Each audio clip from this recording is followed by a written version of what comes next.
प्रेम की बिरादरी, हरिशंकर परसाई।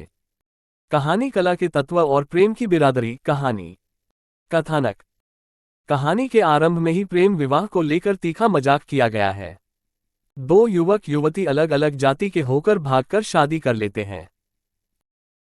लेखक मानता है कि आखिर ये हैं तो मानव जाति के ही दूसरी ओर दिखावा करने वाले लोग खुद को पवित्र मानते हैं, क्योंकि रीति रिवाजों में बंधकर वे अपनी जाति में ही दहेज लेकर और देकर लड़के लड़की की गाजे बाजे सहित शादी के मंडप में शादी करते हैं। आपसी पसंद से दोनों की शादी की जाती है। भले ही लड़की दुखी रहे, हिंसा का शिकार बने, जबकि भागने वाले बिरादरी से बाहर शादी करने वाले सही जीवन बिताते हो। उन्हें ऐसे विवाहित लोगों से बने बुरे जमाने के पतन की चिंता है, क्योंकि वहां रीति रिवाज और नियम से शादी नहीं की जाती। बिरादरी के पक्षधर लोग हमेशा निंदा करने में ही लगे रहते हैं। सत्ययुग में पुराणों के अनुसार किए जाने वाले अंतर्जातीय विवाह से उन्हें कोई शिकायत नहीं, जैसे भीम और हिडिंबा राक्षसी जाति की का विवाह होना। प्रेमी युवाओं के पत्र व्यवहार में पहले और अब भी एक समान ही प्रेम झलकता है। चाहे वह भाग कर किया गया हो या फिर राजीनामे से, निंदक लोगों को समय निकालकर मिथ्या पवित्रता का मुंह दूसरों की अपवित्रता के गंदे पानी से धोने पर ही उजला प्रतीत होता है। ऐसे बुजुर्गों को बदलते युग में ढलकर अपने इरादे और मंतव्य मजबूत करने होंगे। सैकड़ों वर्षों में भी केंचुए तो अब तक भी रीढ़हीन ही रहे हैं। अब मानव होने के नाते, उन्हें बुजुर्ग होने के नाते अपने अनुभवों की सीख समाज को देनी ही होगी, क्योंकि वे समझदार रीढ़ वाले मानव जो हैं। चरित्र चित्रण। परसाई जी की यह कहानी चरित्र चित्रण की दृष्टि से एक सफल कहानी है। लेखक यहाँ दो तरह के लोगों के चरित्र को शब्दांकित करते हैं, एक और सुलझे हुए लोग तो दूसरी ओर नासमझ एवं अकारण ही निंदा करने वाले लोग हैं। ऐसे सभी लोगों की ईर्ष्यालु मनोदशा का सटीक वर्णन कहानी के पात्रों के चरित्रों से पता लगता है। कुछ ऐसे निंदक हैं जो समझदार युवा और युवतियों को सच्चा प्रेम करने के बावजूद अंतर्जातीय विवाह करने से रोकते हैं।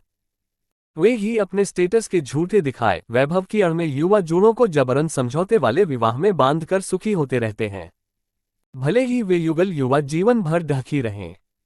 कथोपकथन एवं संवाद। कहानी के सभी पात्र अपने संवादों से कहानी में रोचकता और चुटिलापन पैदा करते हैं। जैसे कुछ उदाहरण इस प्रकार हैं। पवित्रता का मुंह दूसरों की अपवित्रता के गंदे पानी से घुलने पर ही उज्ज्वल होता है। उनका सब कुछ पवित्र है। पतिव्रता स्त्री। मंडप में शादी, लड़के की शादी में दहेज लिया, पसंद की लड़की से शादी की। ये दूसरों की अभद्रता का पानी अपने लोटे में लिए रहते हैं। वे दो लड़कियों के भागने, तीन स्त्रियों के गर्भपात होने, चार की गैर बिरादरी में शादी, दो पतिव्रता औरतों के किसी पुरुषों के साथ प्रणय संबंध बताते हैं। देशकाल और वातावरण। द्वारा मूंछों के सफेद बाल उखाड़ना, बर्तन बेचने वाली का आगमन, प्रेम पत्रों का आदान प्रदान आदि सभी घटनाएं देशकाल के अनुकूल ही कहानी को गति देती हैं। भोजन के उपरांत उनके लिए कलंक चर्चा का चूर्ण फांकना जरूरी जो होता है। कहानी का वातावरण कथा के अनुकूल है। विवाह के समय मंडप सजना, फुर्सत में निंदक। भाषा शैली। प्रेम की बिरादरी कहानी की भाषा शैली सरल, सहज, रोचक और पाठकों पर अनुकूल असर डालने वाली है। परसाई जी ने अपने पात्रों पर कटाक्ष करते हुए आम भाषा का प्रयोग किया है। मुहावरेदार शैली का रोचक प्रयोग है। उदाहरण के लिए, क्या बात है जनाब, भाग कर शादी करते हैं तो क्या प्रेम भी तो करते हैं। इन्हें सरकार बनाने और वोट देने का अधिकार तो है ही, फिर भला साथी क्यों नहीं चुन सकते। पात्रों के अनुकूल ही भाषा का प्रयोग हुआ है, रोचक और प्रवाहयुक्त शैली है।